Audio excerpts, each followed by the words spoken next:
from the Adriatic coast and the Rimini Riviera in Emilia-Romagna for the 6th round of the MotoE season at Misano in Italy.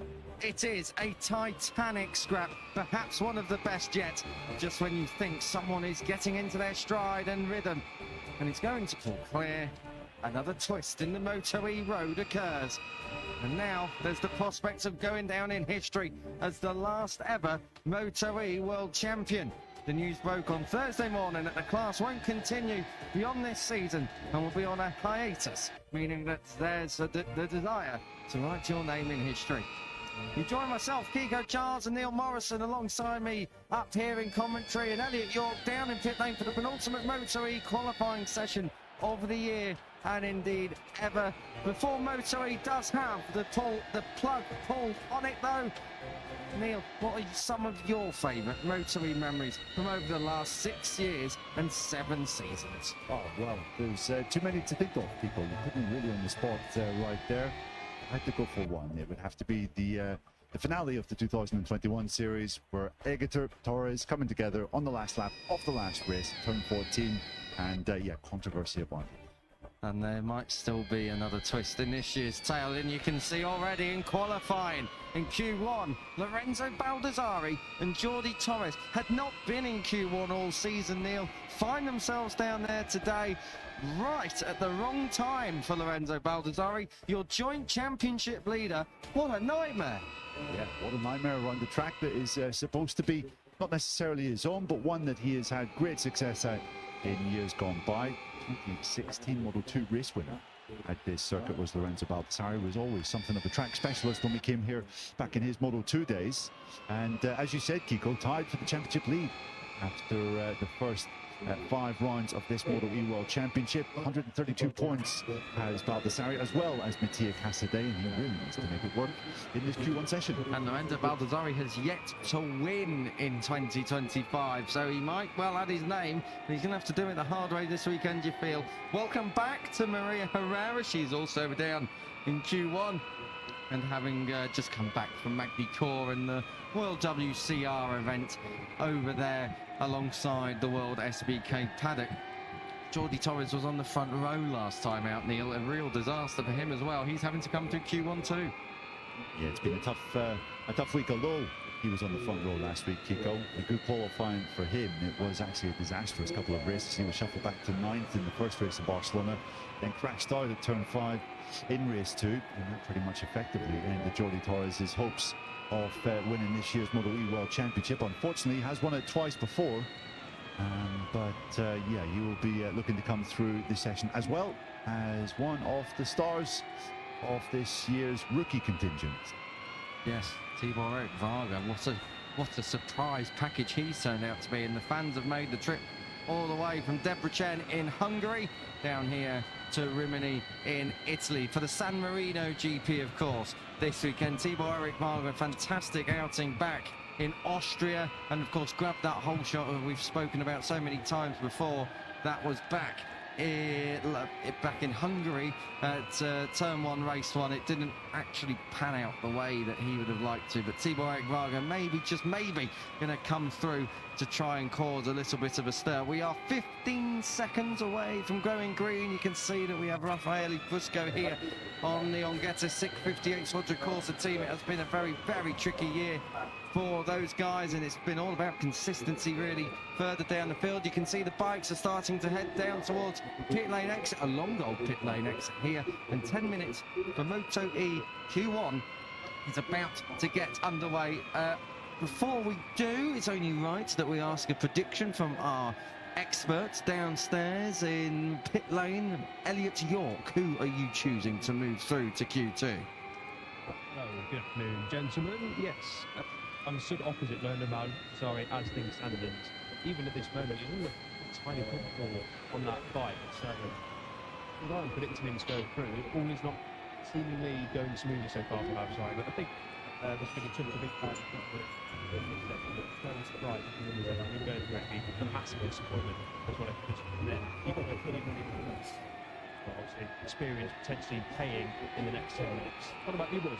Neil, I'll let you go first. Yeah, I mean, it's hard to look past those two, although Oscar Gutierrez, we know his capabilities here. He was the victor in the second race at this Misano World Circuit last year. So Gutierrez has good form around here, but we know that he's coming back from a very serious couple of injuries in the first part of the year. So I think Torres and Baldassare is a good shot, although Gutierrez could well have a play as well.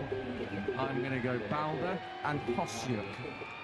Jacobo Hosiuk coming off the back of P5 the last time out in Barcelona. Fine ride from the Romanian, and actually graduated through Q1 last time out. So we've all gone different. Who's going to be right? We'll have to wait and see. The riders are already heading out on track. As you can see, some riders choosing to go out right away, others not so. But this is your big hitter, Lorenzo Baldassare, of course a winner back here 9 years ago in Moto2 for that first victory in the class. How times have changed, but a couple of podiums in World Supersport as well here, Neil.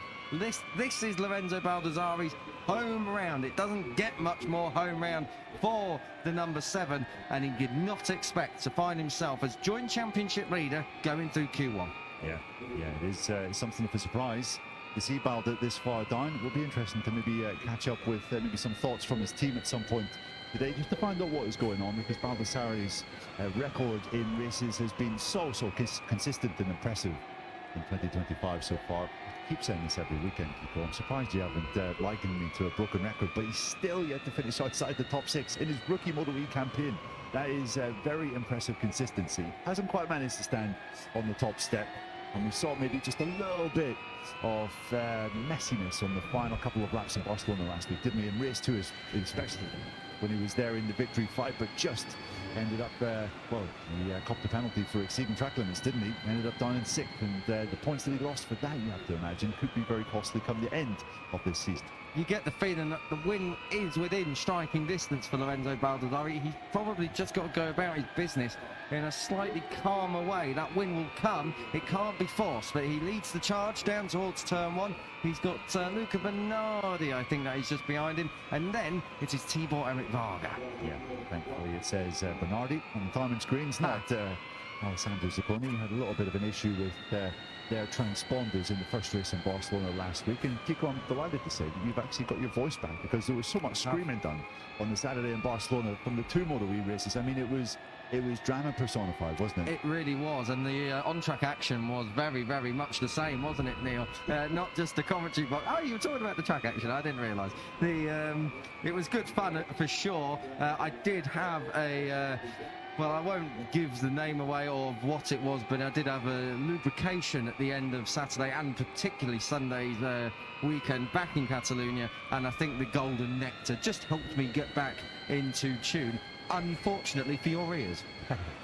Or fortunately, me. Oh, Tibor Eric Varga riding it like he stole it, coming out of Tramonto there. So Tibor Eric Varga asking for a whole load of power and almost finding out what you do when you demand it a little bit sharply. So Varga in the background there had a bit of a moment coming out of turn 10. Let's Sono Ascension back to qualify and then see who's going through. Lorenzo Baldassare is bowled over down at turn 14. Well, he needed that like a kick in the teeth. Lorenzo Baldassare, well, these MotoE bikes are heavy. It's a good job these riders train and do a load of weightlifting in the gym, because they're going to need it to pick up 200 kilos of Ducati V21L. That is for sure. But Lorenzo Baldassare, is just about to say, was on a flying lap here, and this would have been his banker. This was the banker, Neil. That was the one that couldn't fail. Yeah, that's the one that potentially got away. Lorenzo Baldassare facing a potentially disastrous Saturday on the back of a nasty qualifying. The good thing is that it was a fairly slow slip-off. It looks like there's fairly minimum damage done to his machine. It's now just about whether he can get it started again. You can see here breaking down into turn 14. This is such a common problems point on this Misano World Circuit, and the front just tips and skids away mid-turn. Baldassare, well, Elliott mentioned that he didn't quite look comfortable when he was on the bike next to the pit lane. He certainly didn't look comfortable there. He didn't look comfortable off it either, that's for sure. But Balda gets it moving, so that's one positive. He will zip into pit lane. Wow, why did we cut away there? We should have really carried on and saw whether Lorenzo Baldassare was just going to take a reconnaissance trip down pit lane there. But never mind, we will find out soon enough I think he's carried on. Word from pit lane and Elliot York is that he's carried on. So Lorenzo Baldassarri is just going to have to grip his teeth and get on with this then. We're looking at a home hero, Luca Bernardi from San Marino, just coming through the fast stop. This is Tibor Eric Varga as well, who's on a decent lap as it stands. A 1:42.046 to beat, and that is set by Jacopo Hosjuk. You can guarantee, though, with less than 4 minutes on the clock, we are going to have that time beaten and bettered. We're coming through 15. Don't go on the green at 16. Coming through here, this is Oscar Gutierrez, who's towing around Maria Herrera this time, and he's right behind Vargas. So there's a lot of red sectors. We'll take you through it. A 42.0 to beat. Bernardi does that and into the 41.4s.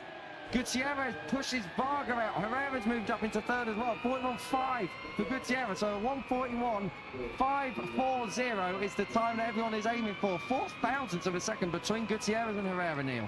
Yep, Jordi Torres is on a quick one as well. He was 8 tenths up through sector number 3, and Torres does go faster at 40.9. The first rider in the 1-minute 40s then in this session. Incidentally, fastest time we've had so far today, a 40.4 for Matteo Ferrari in practice. So still some way to go. Just to go back to Baldassarri, I don't think he had the option of going into pit lane. No. He doesn't have time. He has to just keep on going, and hopefully there's minimum damage done to that machine. He'll be able to build himself in to this final run. Hopefully by the time he gets on his last lap, he'll be back in the zone. It's all about trying to see what banker lap he can come up with, but Lorenzo Baldassarri, pressure on now. Jordi Torres and Jacopo Hosjuk it is, who are in 1 and 2 at the moment. It's a really very solid job done there by Jacopo Hosjuk, but we've got to wait and see for everyone else.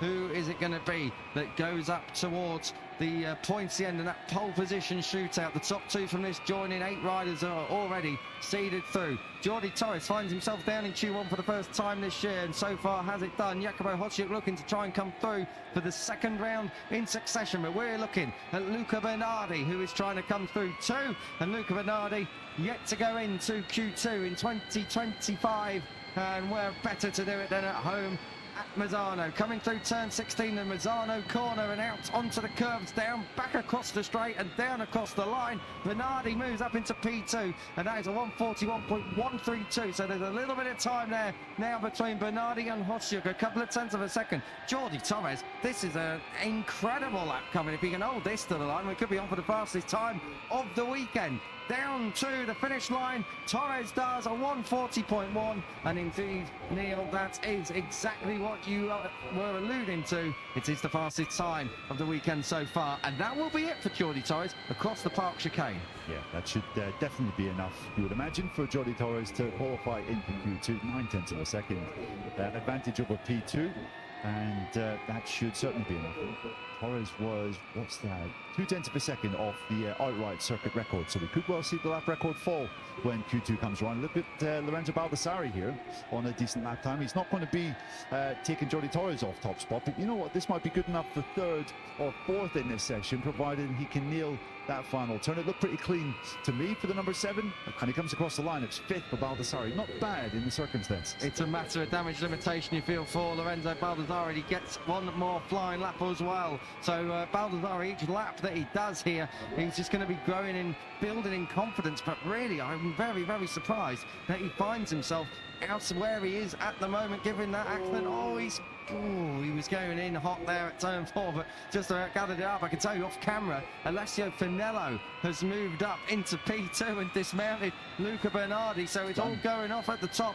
Baldassarri's out of this, 8 tenths off, Neil. Yeah, he was cruising there through turns 5 and 6. I think he knew after that moment into turn 4 that was all she wrote. So Lorenzo Baldassarri is looking at a spot, 13th on the grid at best. Disaster, you'd have to say. What a total nightmare for Lorenzo Baldassarri. This was not how he envisaged Friday evening at Misano as the joint championship leader. Mattia Casadei is going to be licking his lips back in pit lane. He'll be fancying some of this. I tell you, when we go green for Q2 in just a few minutes' time, this is Balder. We're still following him, but it's all over, I'm afraid, for Iron Boulder. He is going to find himself down on the 5th row provisionally.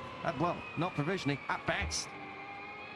Yeah, disastrous stuff for Lorenzo Baldassarri. So it goes without saying, this will be his worst qualifying performance of the year so far. He's been in Q2 single session that we've had in 2025, and that run is going to come an end in probably the most unlikeliest of venues here at home. You can see that damage and scrapes to the right-hand side of his machine. He comes across the line, shaking his head. He knows that this has been a Q1 session to forget. He is going to have to mount a fairly considerable comeback tomorrow from the fifth row of the grid. Tell you what though, Neil, good job by Jordi Torres, a second in his pocket, and Alessio Finello moving through into Q2 for the first time, I reckon, all season. I've got it all noted down here. Finello, yes, this is the first time that I think he moves through into Q2. It's not all over yet. If Luca Bernardi can muster up a phenomenal last sector, then this would be something pretty special. Through the last corner indeed, runs out to the curb, back across and diving for the line. Luca Bernardi, takes a checkered flag and takes third place. Any other improvers? I just don't see it. Well, Varga's improved his lap time, Occhi's moved up a place, but nothing is going to trouble Torres and Finello. It is the number 81 who moves on through with the 72. So the Aspar and Grassini team riders are going to go enjoy a heavy-hitting and headline-grabbing 8 riders who have already made it into the pole position shootout. But the big news, Lorenzo Baldessari, he's not in a shootout, he's out altogether. A dramatic session then. This Q1 qualifying at Misano. We've had so many epic races here, so many decisive races as well. This has often been the final race of the MotoE World Championship, but we still have one round to go after this weekend, after the flyaway races are done and dusted in mid-November in Portimao. It's going to be a fitting scene for the final MotoE race of the season, and a MotoE race for the foreseeable future as well, after it was confirmed yesterday that the series will be going on hiatus, as you previously mentioned in the broadcast, as we look back to the big decisive moment of this session. Down in towards turn 14, it bumps away there. It is bumpy round here at Misano. Turn 1, turn 4, turn 14, 16. There's a lot of places where there's just a few bumps, and you could just see them there. A few bumps catching out Lorenzo Baldessari. It's the first time he's been round Misano, of course, with the MotoE machine. He lost a lot of running this morning as well. We should mention that because of an accident out on the track. So Lorenzo Baldessari, I think anyway, will come through, but it's probably going to be race 2 where he's going to be getting big points, because he's going to need race 1 just for some data acquisition, Neil. Yeah, absolutely, and to kind of refine that confidence again, I guess you could say as well. Of course, MotoE do not have a session on Saturdays before they go racing. They have a siding lap, a warm-up lap now, which was introduced in Barcelona. It'll be here again this weekend, and then we go racing. Will be interesting to see just how it goes, but Jordi Torres can rest happily knowing that he has made it safely into Q2. He leads Alessio Finello into the Q2 session, as our graphics decide to have another day off, but never mind, we're used to that now. Let's roll them again. Let's see what the graphics lottery comes up with this time. Does it work?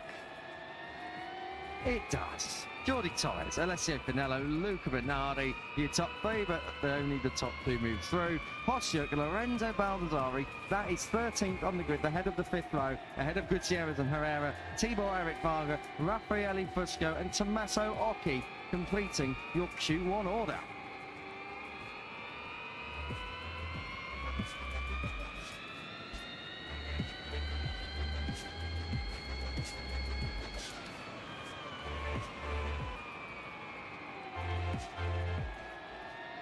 Next up, Q2, the battle for pole. Jordi Torres and Alessio Finello, they booked their seat in that battle indeed. Don't go anywhere, it's coming up next.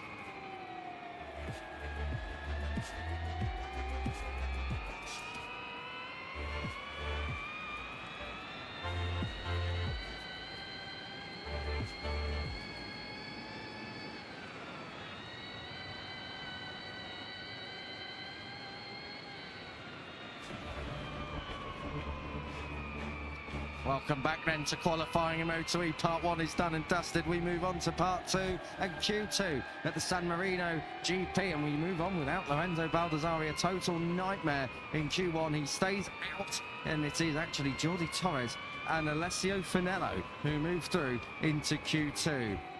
They join a big list of riders that have already moved through. Eric Granado, Mattia Casadei et al. But before we get on to that, Elliot York down to pit lane for some reaction. Down to you, mate. Yeah, I'm with Lorenzo Baldassare. Lorenzo, talk us through that session and how you're feeling after that small tip-off and ultimately you're able to get through. Yeah, for sure, it's a shame because I thought we could find good speed, and then for Q2 we were strong, but nothing. Just in the first lap you have to be very careful because this morning I had a crash. Okay, this morning was cold, but this afternoon in the first lap we have to be very in control with the tires because it's easy to make a mistake. I was on the green and I was like not so pushing, but I was in the green in corner 10. I was not over pushing, just trying to keep the speed, increase the speed, and then I had this stupid crash in corner 13. I hit a bump and I crashed. So it's very easy with to make a mistake. For sure, was not the good thing to do today and tomorrow, but we need to do a great job tomorrow and try to come back. How are you feeling pace-wise for tomorrow's races? Do you feel like you can come back and fight for top 6, maybe a podium? Yeah, I feel strong. I think we improved something on the bike compared with this morning. Then I could not push because my handlebar was very close, so it was strange. And so I don't know, but I was feeling quite good, and I think tomorrow we can do a good comeback. Thanks, Lorenzo. Good luck for tomorrow's races. Thank you. Like problems there with the handlebar, as he said. Cheers, El. Cheers, Lorenzo, for your time after that session. Neil, it's not the home GP, but at least he's feeling a bit more comfortable. Sorry, it's not the home GP he dreamt of so far, but at least he is feeling comfortable and he can see a little bit of positivity. That's going to be crucial on Saturday. Yeah, you do hope that is something that translates to his race speed tomorrow. You know, have quite a few overtakes to make for Baldassare, but you'll certainly be hoping for a comeback special in tomorrow's 2 races. It will be a big old ask coming through from 13th on the grid, but we've seen strange things happen in MotoE before, to be fair. The other problem as well is he's so far downfield. Turn 1 and 2 here are real pinch points. You don't want to be muscled out and you don't want to be squeezed on the inside, for example, down at turn 2. He's going to have to tiptoe his way through the open sector, isn't he? Yeah, he is indeed. Yeah, very treacherous is the turn 1, turn 2 complex here at Misano. And yeah, Baldassare, well, he's got a lot to think on, a lot to stew on with his Intact GP squad tonight. As you can see, we can go on board with, this is Mattia Casadei, indeed, the joint championship leader as it stands. Casadei does have a fantastic record here, another home rider, of course. He's been victorious at this venue in each of the last 3 seasons. Casadei, 3 victories around this Misano World Circuit, and he needs another one just to put a little bit of distance between himself and the rest and give himself a little bit of a buffer going into the final round.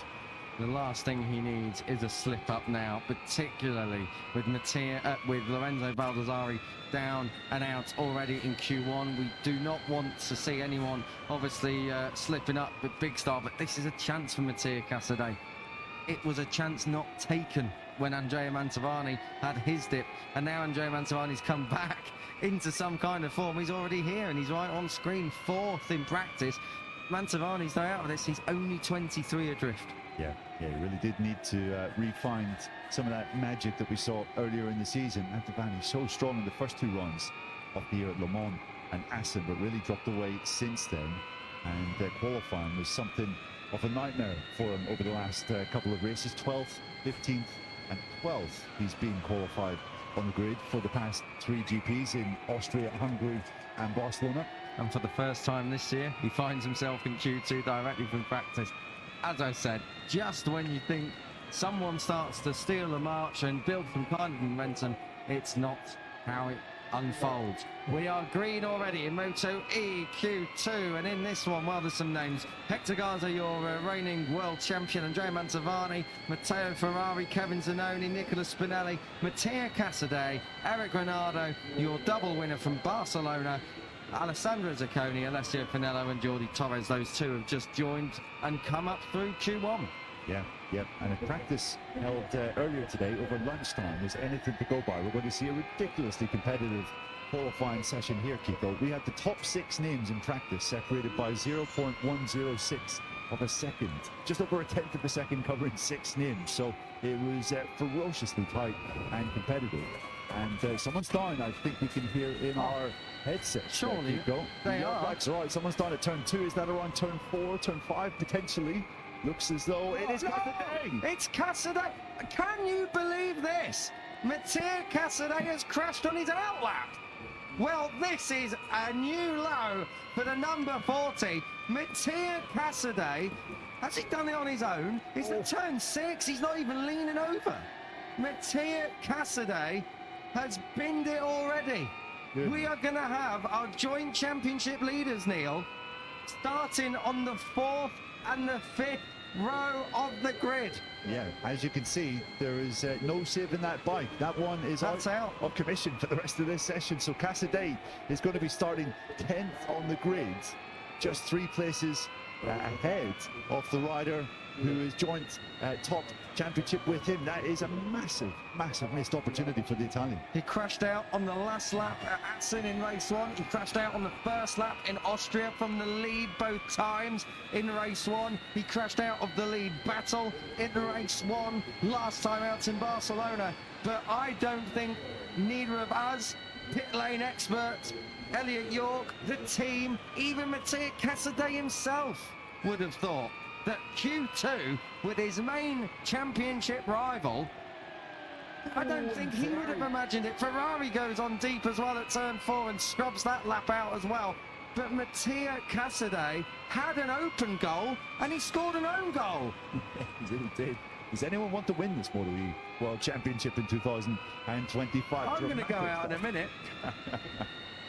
Anyone got a spare set of leathers? Yeah, extra large if you don't mind. They won't have any trouble warming the tyres up with me on it, that's for sure. Before we get an actual lap time in, I was about to go down to pit lane, not to put leathers on, but to ask Elliot York for his prediction. El, down to you. What a time to throw down, gents. Yeah, drama down here. I'm stood by LCR and the team are obviously in discussion, so I'm hoping that Mattia returns back to pit lane. I can try and grab a word. Wishful thinking, I'm sure, but I reckon Eric Granado might stick it on pole to cheer the team up a little bit. Yeah, I think Granado is a good shout. Matteo Ferrari was the fastest name in practice, so I think he might be a shout. And just really what we saw with Casadei echoed what Lorenzo Baldassarri was telling Elliot just a couple of minutes ago. How easy it is, how critical it is on the front end at this track, and how easy it is to make a mistake. And boy, was that something of a prophecy. A massive prophecy. I am going to go Andrea Mantovani because I think now it's an open goal that surely Andrea Mantovani is going to take up the baton for. He goes top provisionally, but that's only a 41.297. That thing is bucking and weaving everywhere down in towards turn 1, but Andrea Mantovani gets it stopped. Across the line comes Garzo, who was up in second after practice. He crossed the line 6th as it stands. Zacconi goes 5th as well. Zacconi was down in 6th earlier on this afternoon, so Zacconi's had decent pace right the way through. But Andrea Mantovani, as we approach the halfway distance in this session, leads the way from Kevin Zanoni and Eric Granado up in the top 3 already. Banker lap set, that's the important thing. That was what Mattia Casadei needed to do and couldn't. As we see Zacconi coming through turn number 6, we've got another replay here of Casadei's crash, and it's such a strange one. It went so early, just he wasn't even leant over anywhere close to full lean. We're on board with them here, and wow, that went away extremely early, and you can see there the left handlebar ripped off. There was no chance of Casadei remounting and bringing that back to the pits. And I tell you what, Neil, I don't think Casadei expected that at all. He wasn't out of shape, he wasn't even pushing. Disaster for Mattia Casadei. El, down to you very quickly. Yeah, just while Casadei was on the picture, the IRTA guys came over to the LCR and said confirmation they can't get that bike going again. It's being taken to the safety zone, so Casadei's session, as we expected, is over. Disaster, absolute disaster, and you can guarantee that across the next 2 rounds and 4 races, we are going to have more, but we just didn't expect it in qualifying. Coming through the final corner then, asking for the power. Matteo Ferrari is looking very strong indeed here. Mantovani's improved his time to a 40.4. Matteo Ferrari goes provisional pole though on a 40.428, just 300ths quicker than his fellow countryman Andrea Mantovani. So it's Matteo Ferrari, your double winner from 6 years ago around this place. He's looking very, very good indeed. Already the number 11, Eric Granado just off track there. Nicolas Spinelli just slotting in behind Matteo Ferrari. It's a busy old racetrack, Misano. We pick up Jordi Torres. This is going to be his first flying lap of this session. He's waited till the second half of this session to go out, and at the moment 8/10 off Neil. That's not going to be good enough to mount a front row challenge. Yeah, it isn't at this particular moment, but Torres does know that his fastest time from Q1 would currently be good enough for pole position. Torres was down in the low 40s, wasn't he, I think, in Q1. So, in fact, he was in the 39s, if I'm not mistaken. So Torres then comes across the line, and there is more to come from the number 81. Good. Oh, Jordi Torres sideways on. Alessio Finello's sick. That's a very, very strong performance from the number 72. So the Filo Grassini MotoE team having a very, very good home round, it seems. Ferrari provisional pole at the moment, and Finello has just moved up onto the second row at this rider's expense. We pick up Zacconi as he works his way down towards Cavone. This is a very, very fast part of the circuit, the fastest corner in MotoE, right out to the curb. Zacconi just 0.5 off Neil as he comes up to sector 3. Yeah, critical point on this track. He's got a good gauge just up ahead in Hector Garzo, and this could well be a pole position lap time coming in from Alessandro Zacconi. He is set to benefit most from some of the drama that we've seen with Baldassarri and Casadei in qualifying so far, because he's currently third in the championship, just 10 points back off the summit. Alessandro Zacconi, when push comes to shove, is he going to make hay whilst the sun shines to the line? What's Zacconi got?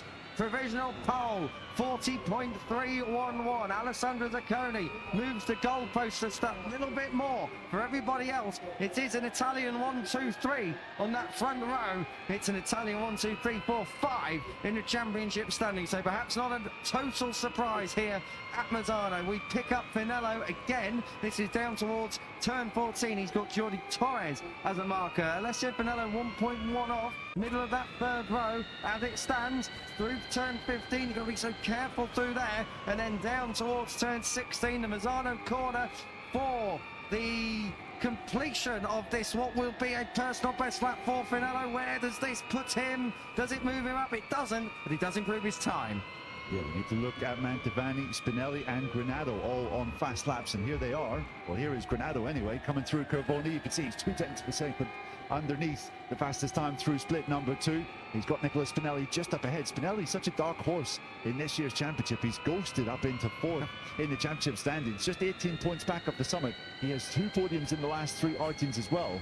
In some way, a bit of a dark horse for a late championship play. He and Lorenzo Baldassarri have scored points in every single race so far this season. Consistency is key in MotoE. Both Spinelli and Granado drive for the line. A bit of slipstream perhaps for Granado. What happens? It's Granado who goes pole at the moment at 140.030, nearly in the 39s, Neil. That's quite impressive. Round here, Mantovani has gone second, Zacconi is third, Spinelli works his way up to 4th. This is Zacconi now, looking to take back that pole. Can't quite get there. Finishes second, and just 26 thousandths of a second. Split the top 2 with a minute remaining. Garzo not quite able to replicate his speed from earlier in the day in practice, and Jordi Torres not able to replicate his speed from just 10 minutes ago in Q1. You can see he's not quite looking super fast and comfortable through turns 13 and 14 there. Torres half a second off, but this lap could well put him on the provisional second row off the grid, I think. And if he keeps it all tidy, that's a big if with Jordi Torres making those kind of shapes out there on track through 16. He's driving to the line. He will get one more lap after this. So this is not the end of it if Jordi Torres can't do anything, but he moves up to 6th place. That's the provisional second row. Now we resume this battle. Spinelli versus Granado and Andrea Mantovani with a lot of room to build into here. Andrea Mantovani was my shout for pole here, and he's looking very, very good indeed, coming through these fast right-handers. Granado is following Spinelli. Let's get them through this third sector point. Spinelli is 0.2 off. Mantovani has eaten into that gap and he's got a red crash helmet through the third sector. But are the two ahead of him now not reference points? Are they holding him up? Through turn 16 we come. Spinelli leads Granado, leads Mantovani. This is the pole shooter, I remind you. Spinelli looking to come up to the front row. If he can, he can't. He goes fourth. And Andrea Mantovani is indeed hampered by Eric Granado ahead of him to take third. But it is still a front row for the home hero. This is Hector Garzo coming to the line. Half a second off at the line, moves up to the second row of the grid, off the third row. So that is P6 for the number one, and he gets it stopped at turn one. But for the second round in succession, it is Eric Granado who saves the day for the LCRE team, and the Brazilian who hurled himself back in to title contention with that double in Barcelona is now looking like he's the rider who's built some momentum for the final flurry of action in MotoE in 2025. Yeah, just 23 points back at the Championship Summit, and with the two title leaders having a real nightmare here on Friday at Misano. Granado must be rubbing his hands together as we can hear Johnny Torres' bike coming across the rumble strip in the exit of turn 16. Torres manages to jump up one position now, demoting Hector Garzo back to the third row of the grid in 7th. So decent stuff that from Johnny Torres, considering he came through Q1. But Eric Granado is the man of the moment in MotoE currently. He is the form rider, as Kiko said, coming here on the back of a double victory. It was his first victory in race 1 in Barcelona since 2023. It was actually his first double victory in this MotoE category, all the way back to Austria in 2022.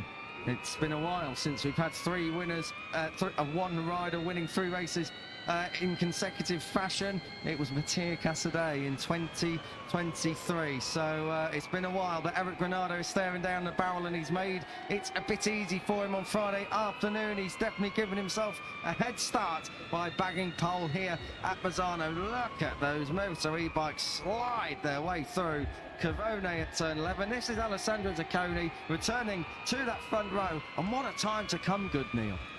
Yeah, it really is a good time to come good. His first front row start of the season since the opening round in Le Mans when he was on pole position. And Zacconi, another rider like Granado, who really will fancy his chances tomorrow in front of a home crowd at a track that has bore some success for him in years gone by. He was on the podium in race 1 of last year's MotoE doubleheader here in Misano, just behind Mattia Casadei. Zacconi, well, you mentioned earlier, along with Baldassarri, well, sorry, it wasn't him actually, it was another rider, but he has been in the points in every single race, bar 1 so far this season. So Zacconi has been model consistent draw. Second place would be good for him, but Eric Granado taking the plaudits yet again. Yeah, fantastic stuff from Eric Granado. You can't knock a rider who's come back from what has been a very, very tricky injury. Of course, he knows Misano so well as well. And Eric Granado really looking to see if he can convert that pole again. How impressive would that be if he can back-to-back pole and back-to-back double? Because a double here would really put him in the driving seat with just 2 races remaining. It sounds weird, Neil, but the title could be wrapped up this weekend. I just don't think it's going to be. I don't think it is going to be. There would have to be something absolutely miraculous to happen to Mattia Casadei to win both races, and Lorenzo Baldassarri to double score in both. I just don't see that happening after what has happened today. So it looks as though we're going to Portimao in November with the championship still open, although let's not get ahead of ourselves. Yeah, you said we need something miraculous. It is MotoE. Anything can happen, including what we have just seen. I don't think anyone saw that one coming. You can see there your sector times. Andrea Mantovani not far off pole at all. He really does make hay whilst the sun shines. Those front rows he's had already, Neil. I'm looking back towards Le Mans early this year, and Assen, he's been able to at least convert strong qualifying, 4th to 2nd back at Le Mans, and of course 2nd to P1 and P2 at Assen. And that facial expression says it all as we take a look back here. Mattia Casadei, what have you done? What were you doing? I'm sure he is asking himself that question, and has been asking himself that question for the past 10 minutes after that dramatic moment at the start of Q2. Took out one of the major 4 favourites, and here we go on board with the championship leader again. Just lays it down. It just miles away from him. And crashes like that will really sap at your confidence, Kiko. He's going to be going into race 1 tomorrow. I think trying to rebuild his confidence. It's not looking good. He's basically done no laps this afternoon, Neil. I tell you what, though, that smile says it all. Andrea Mantovani looks 10 years younger. L, down to you. P3 for Andrea Mantovani. Andrea, after a couple more difficult rounds, I bet it feels good to be back on the front row, especially here in Misano. Yes, many weekends I don't go fast or only fast in the race. But to start in the rear is very difficult with 6 laps. But now I'm the front, the first grid, and I'm very happy because my team will do a fantastic job. We start this morning with a fantastic setup and improve my ride lap by lap. And thank you. I'm very happy. Viva la vita. Ciao. Great job, well done. Thank you. I think he said thanks. I'm not sure if he was thanking Elliot York down there in pit lane or the team overall, but it's a front row from Mantovani, and when he's on form, he's a weapon and a half out there on the track. And off the track as well. Viva la vita. What a phrase. Could be the quote of the weekend. Andrea Mantovani, always good value when he's in Parc Ferme with Elliot. As Kiko said, on the back of a couple of difficult rounds for him. Great to see him back at the sharp end. Great to see Alessandro Zacconi back in the front row. The first time since the first round of this season. And he's with L. Alessandro back on the front row, and importantly as well, your two main title rivals having a bit of a nightmare qualifying. How are you feeling? Well, be back on Parc Ferme is nice because from 3 rounds with the new front tire, I struggle a bit. I missed some feeling, so I was not so competitive. I was fast, but for me it was difficult. Now we find more or less the way. In Barcelona we struggle a bit. I did some mistake on start, but anyway we did a good recovery. Here I feel quite good from this morning. For sure it's not easy because we have to manage a lot this new tire, but we did a good job, very close from the pole position. I tried to do my best, but just 0.02, something like this. But anyway, front row is super important for us. So, how you say, the first 2 Random Championships start a bit in the rear. We know that is not a big problem from Mattia because he's able to recover a lot, and also I think Palla. But anyway, start in front is always a good thing, and we will try to enjoy tomorrow. Top job. Good luck for tomorrow's races. Thank you very much. Ciao. As you correctly said, Neil, he's back on the front row for the first time since his pole at Le Mans, and he is a rider that knows that this is a huge opportunity for the title aspirations that he has. Yeah, by the signs of it, he has made some progress with the setting of that bike. Hasn't quite been there for the last 3 rounds. But Zacconi sounds very happy, very confident with the work done by his Aruba Clyde MotoE team today. But it is Eric Granado who once again delivers the goods to take pole. He is very much in title contention.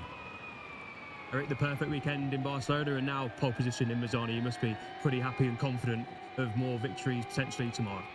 Yes, I'm so happy. We're doing a great job. I'm feeling so good on the bike. Today the qualifying was a little bit moving. You know, I had some mistakes. You know, the track is difficult condition now with the hot temperature.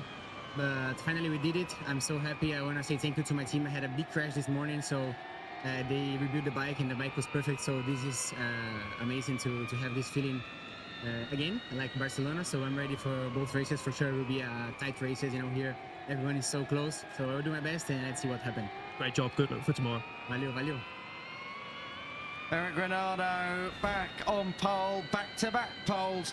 His teammate decided to toss it up the street this afternoon. Granado learned from that mistake this morning, and despite it moving around under him in this replay, looks comfortable out there, looks confident, Neil. Yeah, he really does. He has refined his mojo after such a difficult start to the year. Granado is absolutely back to his best here. And can he take that long-awaited first title in the MotoE category? He's come so close in many occasions before. His title challenge heartbreakingly ended here 2 years ago when he crashed out in race 1, but he's looking to get himself back into title contention with 2 good races tomorrow. Can he do it from a second pole position of the year?